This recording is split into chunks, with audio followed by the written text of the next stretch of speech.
Dzień dobry Państwu, Nikola Bochyńska, CyberDefense24. Moim i Państwa gościem jest Gulsanna Mamediieva z Ministerstwa Transformacji Cyfrowej Ukrainy. Good morning. Good morning. Nice to see you in Warsaw. Thank you. Yeah, I'm also happy to be here. At the beginning, I would like to ask you about the first day of Russian invasion. What do you remember from this day? Actually, it started like, it was night, yes, it was 4 a.m. And, I was usually, I'm recalling this day as, in pictures, in cinemas, usually something beautiful happens and then the war started. So we had a normal dinner with my sisters, with my husband, and then we woke up in Kiev because of the bombing and missiles. And we were, because of, the whole world was speaking about that Russia is preparing to invade Ukraine. And we were kind of informally, in information, I would say, ready for this, but still, it's really, yes, it's hard to believe that it's happening for real. And then we actually, because my younger sister, I have younger sisters, so we kind of have a plan to go to the west of Ukraine. We supposed that probably, I think many assumed that Russia invade after they recognized the kind of so-called republic, yes, that they will invade in this eastern part of Ukraine. So we will not supposing that, we have probably hoping that it's couldn't be the scale, so big scale. And so we went to west of Ukraine. And of course, on the way, we were having the clothes ready, the small package with documents and etc. And I was contacting my team in the ministry to know who is where, because the previous year we were, and this term we were working remotely. So some of them were not in Kiev, for example, some of them were in different regions of Ukraine. And I wanted to know in situation in each, my team member, yeah. So, and the first task was then we kind of arrived to our friend house in the west of Ukraine and had a kind of probably big call of the ministry to decide actually to see who is where, that everyone's safe, and to think what we can do, if someone needs to relocate and how we can do this. What was your first thought about the war? The first, we were really checking if it's full-scale invasion or it's just part of Ukraine, the eastern part. Constantly actually checking news and also informing, because the family, in different parts of Ukraine, for example, my family some of my family still live in Crimea since 2014, its occupation. And from my family heard, the actual weapons coming from Crimea, because invasion, it was one of the war basement of Russia. And the point of they invaded to Ukraine, and they were hearing actually the sound of aircrafts, of missiles, of bombs, and we were hearing from in another side when they're coming to Ukraine. So the first thought, we were really scared. Honestly, it's a human feeling. I was scared, and I was scared mostly for, the people with children and my colleagues and my friends, because those who have, the minors, children, pets or elderly people, and they were more kind of not so flexible in moving. For example, for us, the young people, yes, and adults, it's easier to pack and go. Yeah, sure. Yes, but for children and mothers have to wake up them at night and to actually explain what is happening, why it's so loud. So yeah, the first thought was about the most vulnerable population. Yes, and in the work term, we first started to think the services, the public services infrastructure, because the first hits was in different part of Ukraine to the infrastructure, like critical infrastructure points, and also TV stations and some warehouses. So we thought about our critical infrastructure, about our registers, and how to actually we should behave now. Now it's almost 3 months of the war, and now could you say that you were prepared for this war, or it was start to like plan in action that? No, we were prepared, of course. For it. Yeah, the thing is that like we were prepared technically. Because we started to build digital state, I mean, in cyber, yes, domain, we started to build digital state 2 years ago with introduction web portal, the application, electronic documents, many services online, etc. And of course, the basis of this is cybersecurity. So it was like we were making reform, important reform, actually, that allows us now to protect our infrastructure and information, and also allow us to introduce new services and to adjust. So in terms of like technical side, we were, I would say, prepared, but also the point that we underestimated ourselves and probably overestimated Russians. Yes, because this is narrative, you know, they actually, I think this is a really important narrative they try to put with propaganda, that people should be scared of Russian army and so-called... And we see disinformation every day in Poland also. Yeah, yeah, so it's like legendary cyber attacks groups, but so far you see they didn't get any kind of, you know, success in terms of kind of interfering with important information security systems and etc. So we are able to navigate, to mitigate these risks, and actually to be more flexible, because probably not such bureaucracy in Ukraine allow us to adjust really smoothly to this situation. So from technical side, of course, we are learning really fast. For example, when the war started, we thought that if we will show Russians how actually what is the war about, yes, how children are suffering, how women are raped, and actually what it is, like people will go to protest and will not support this. It was so clear for us, like we had the thought that Russian citizens just don't understand what their government doing. And we united creative business and informational in Ukraine. It's really actually amazing how uniting this kind of events are. And we started massive information campaign. We had 150,000 million shows up per day in social media and internet to Russians, saying what is actually is happening, like for truth. And but 20 years of propaganda.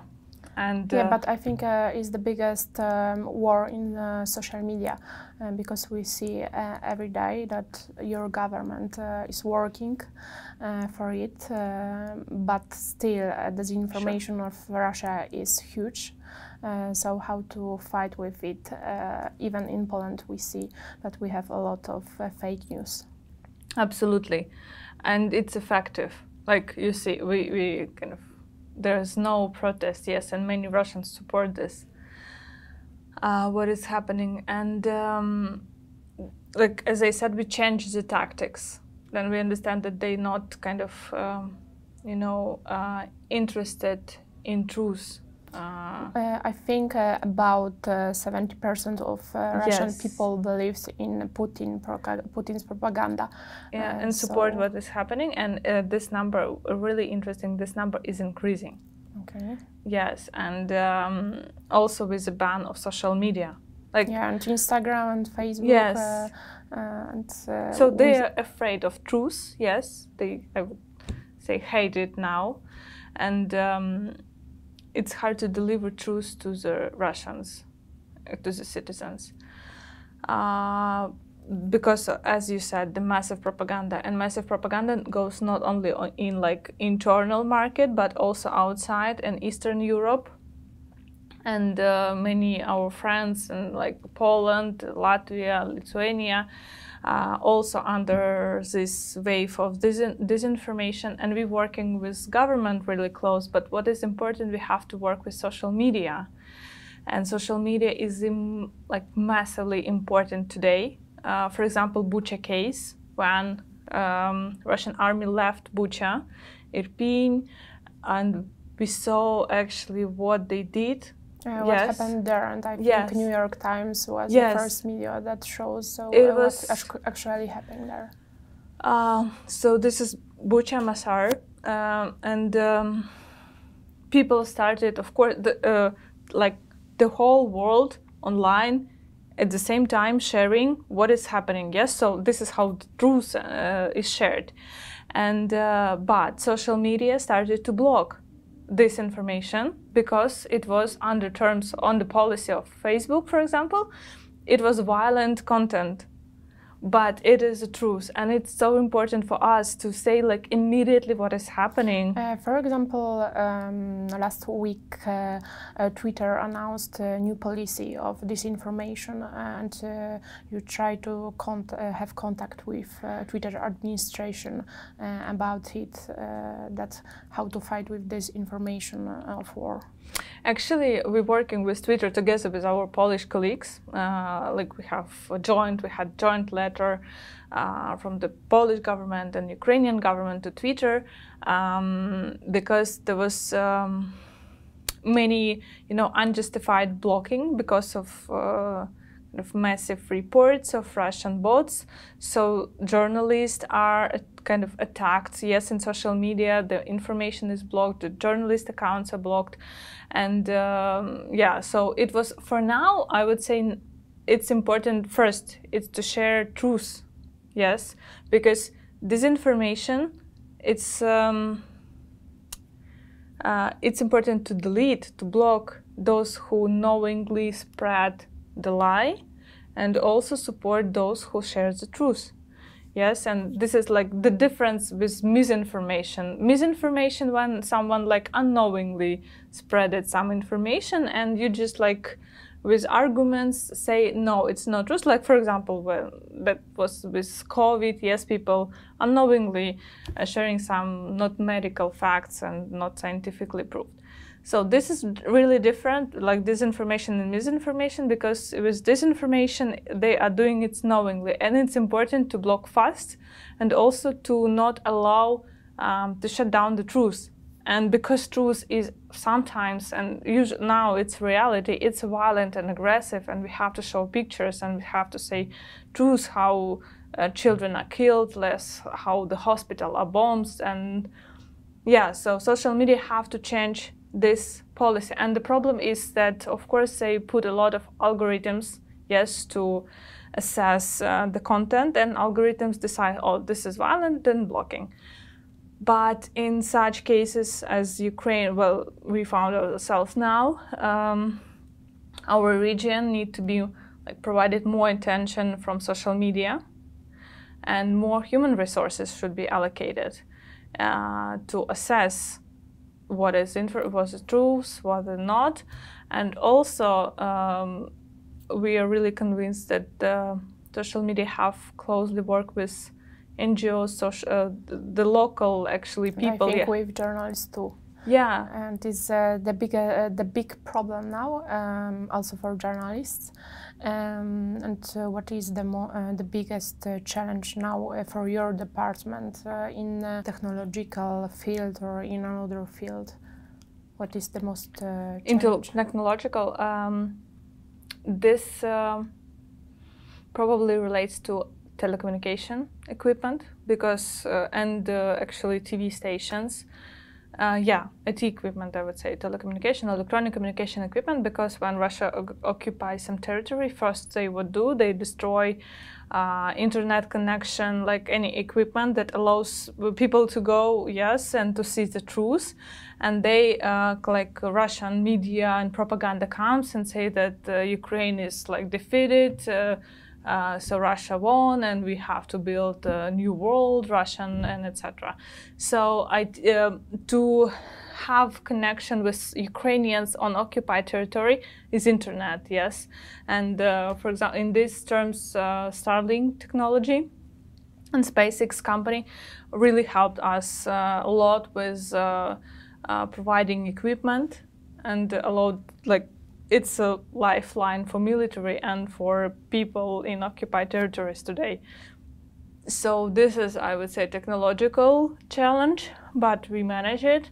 And also registers and critical information, because it's stored in Ukraine, was, yes, we had, as many countries in Europe, the legislation about localization of registers with personal data of Ukrainians, yes, with some critical information. And in time of war, we have to change this legislation really fast to allow big companies such as Google to help us to relocate.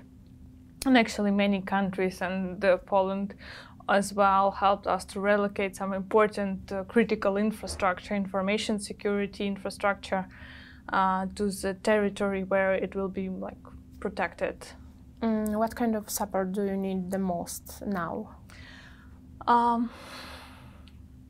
Equipment and technological support. Also, we feel that all democratic, civilized world understand today what is happening. Yes, that we are in the front line, not only on the battle and defining Ukraine, we are defining whole civilized world and Europe and democracy in Europe. So we feel the support, and it's important to continue because it's a human being that people are tired of war. But we still have to keep really attention on this, and not less attention should be paid. Also very important is the digital blockade of Russia. And we understand, yes, how important actually Western culture is, and even for Russian youngsters, and even for those who support actually and are victims of propaganda. So from the first days of war, we started to contact many IT companies. I think our minister signed 100 letters in a day, and many calls we conducted.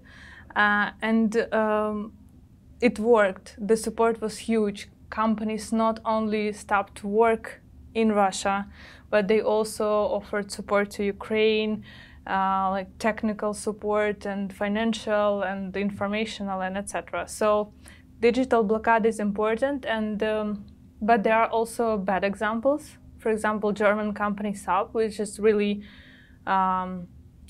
important for the military, for the energy sector. And we had several negotiations. They promised one and did another thing. So this is important for business not to make actually money on war. And I think argument that usual citizens of Russia will suffer if we will go out, it doesn't work here, because first of all we see the level of support, yes, of the government, and the second, anyhow, working in Russia will help paying taxes, and it will be connected with the military aggression to Ukraine. So it's just giving money for killing people in Ukraine. During this war, we see that we all believed in Russian propaganda, also in cyberspace. I mean that we believe that Russia is so powerful in cyberspace because of a lot of cyber attacks before the war, also in Ukraine. So it was just a myth, or you were prepared so good for this war in cyberspace? The first, I think now we can say that we overestimated them all, like in Eastern Europe. Yes, we were under attacks since 2014. Yes, but of course with in this year with intensified military aggression in cyberspace, it's also intensified, and usually it's come together. When the bombing starts, then some cyber attacks and DDoS attacks. Yeah, we see this during the war. Yeah, and actually, you're asking like we are not over like. Yeah, I agree that we overestimated them, but also it's important how united was, IT specialists, IT companies, IT volunteers who made not state-owned or controlled IT army in Ukraine. This is a group of volunteers who they're coordinating themselves. They have ruled that they not attack citizens, but only companies, organizations that are pro-Kremlin or connected to propaganda, like media, some like pro-Kremlin, yes, media controlled, and they sometimes they coordinate action with the government, so they attack banks, state-owned banks, but they really often share with us the result, what they have done. And usually you can see, for example, there was many cases when state-owned website had pictures of. Yeah, we saw this almost every day. Yeah, and we know about it. And I would like to ask about, for example, about group like Anonymous, because this activist said that they will be fighting every day till this war will be ending. So what do you think about this kind of support for the Ukrainian government? Yeah, this is actually what is happening. This is kind of IT army, and this is not only Ukrainian, this is international community.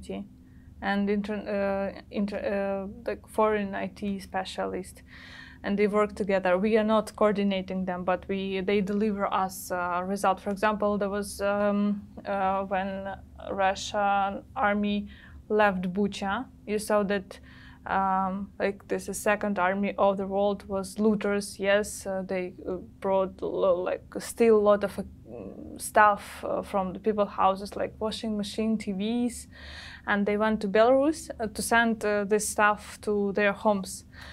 So IT army actually hacked the postal service and get all information about the people the soldiers, yes, and what stuff they sent and where they sent and their info, like personal data, and they shared it with us.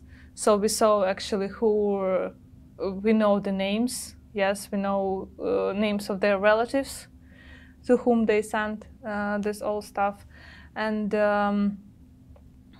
our contact centers, call centers, contacted these people, their relatives, yes, wives and brothers who received this washing machine, yes, stolen in like some family in Bucha, and they were ashamed. This is also like some of them. This is also part of work we do. We try to, like, from other side, we still try to deliver information that you should know that it's not earned, it's still yeah. And we said some about Russian propaganda and disinformation.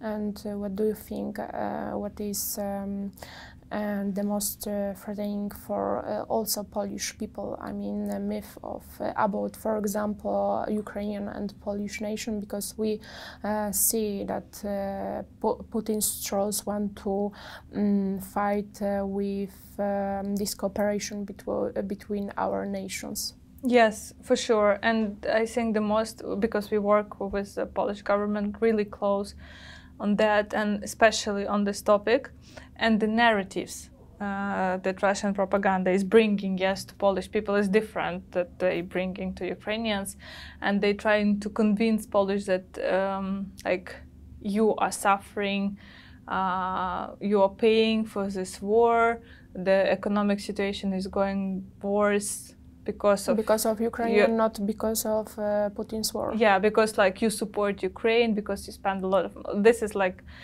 but what is important and what we have to bring to like our nations, yes, is that democracy. It's to be able to, you know, to not to suffer, but to feel pain of your brother, of your neighbor, and sometimes like. If you like to give something, you have to, like you have something and then you give part of this, yes, and you protect and you help. So this is what actually happening between our two countries, and we feel the great support. I think we discovered, each other from different perspective and side.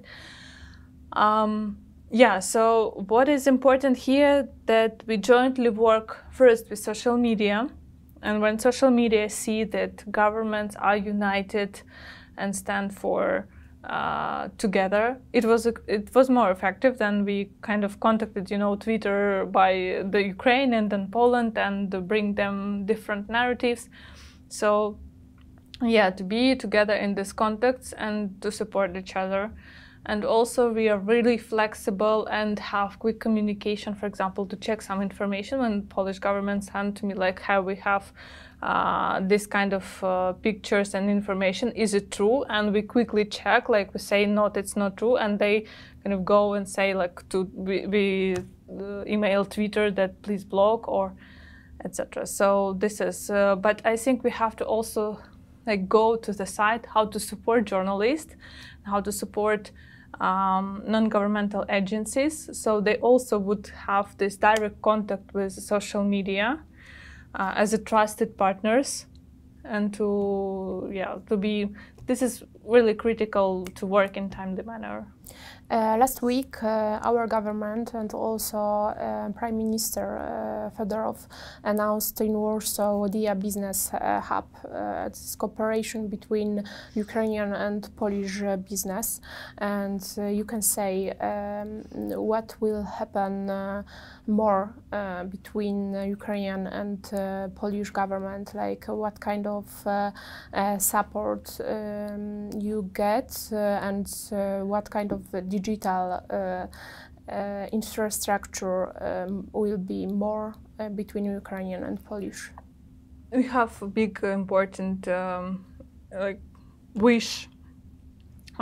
This is related to actually digital documents. First of all, there is a track that European Union, yes, is working on introducing ID wallet, European ID wallet, and it's long-term goal. And we working with the Polish government in one consortium to actually, we have the decision in Ukraine, you know, that we introduced actually digital documents 2 years ago, and we have this experience and technology that we... In Poland we have mObywatel, but yes, it's still not so developing like in Ukraine. So we're sharing experience, and our professionals and governments work together on this, so on digital documents and developing the kind of European standards.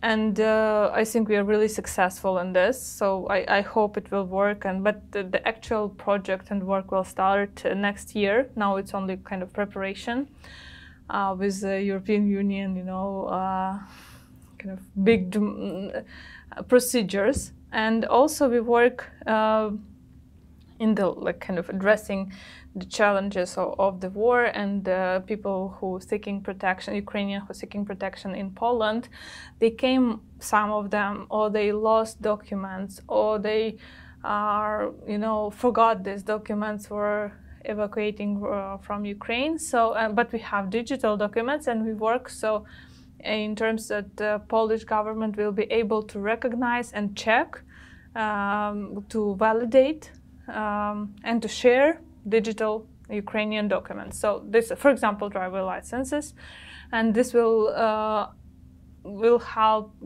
and authorities, Polish authorities, and also Ukrainian citizens. So there is a lot of kind of fields of cooperation, and as I said, in information security and protection, we're also working together with social media, and also Polish government helped a lot with logistics and humanitarian help, of course. Not only like general, but special IT equipment, because it all goes through the Poland. And now we hope that customs and the border will actually even work more fast. Yeah, so this is exceptional. What is it's impossible to think actually how it would be without the support of Poland. I think Polish people will help too, and I think the situation will be the same. But fingers crossed for your government, and I hope that the war will finish so fast. Truly, yeah. We don't have any chances like to or other way. We have to win. Thank you for the conversation. Thank you. From Ukrainian government, I really warmly and sincerely want to thank you to all Polish people and Polish government for the support and the shoulder that we have these days.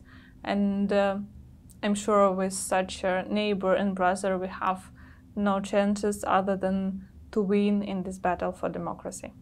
Dziękuję bardzo za rozmowę. Moim i Państwa gościem była Gulsanna Mamediieva z Ministerstwa Transformacji Cyfrowej Ukrainy. Dziękuję bardzo i do zobaczenia.